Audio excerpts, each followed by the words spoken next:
আসসালামু আলাইকুম এভরিওয়ান। আশা করি সবাই অনেক ভালো আছেন। আজকে নিয়ে এসেছি শীতের দিনে গরম গরম ভুট্টা ভাজার একটা রেসিপি নিয়ে। তো পুরোটা ভিডিও দেখে সাথে থাকার অনুরোধ রইল।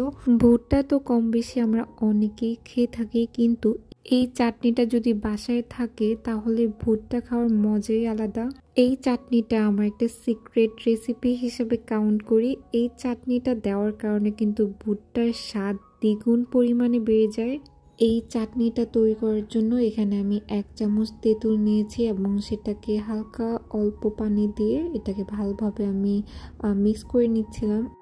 ঘনত্বটা প্রায় এরকম হবে।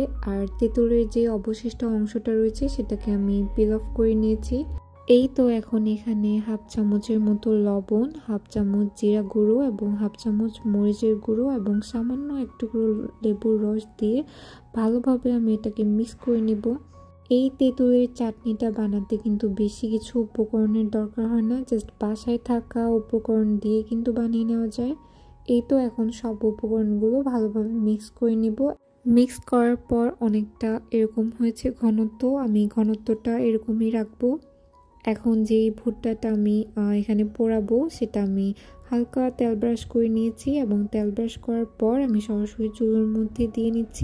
আর এটা অবশ্যই খেয়াল রাখতে হবে যে চুলোর আঁচটা কিন্তু একদম মিডিয়ামে রাখতে হবে। আর যদি আমরা হাই হিটে রাখি চুলোর আঁচটা, এই ভুট্টার উপরের অংশটা কিন্তু পুড়ে যাবে আর ভেতরেরটা ভালোভাবে বয়েল হবে না।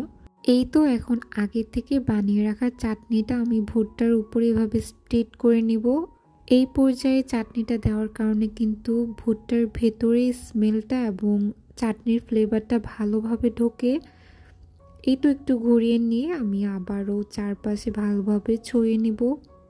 শীতকালে এখন কিন্তু বাহিরে প্রায় মামারা এরকম ভুট্টার স্টল নিয়ে বসে, বাট আপনারা যদি বাসায় এরকম ভুট্টা কিনে এনে এরকম চাটনি বানিয়ে নিজেদের মন পছন্দ অনুযায়ী বানিয়ে খান, সেটা কিন্তু আরও বেশি ভালো হয়।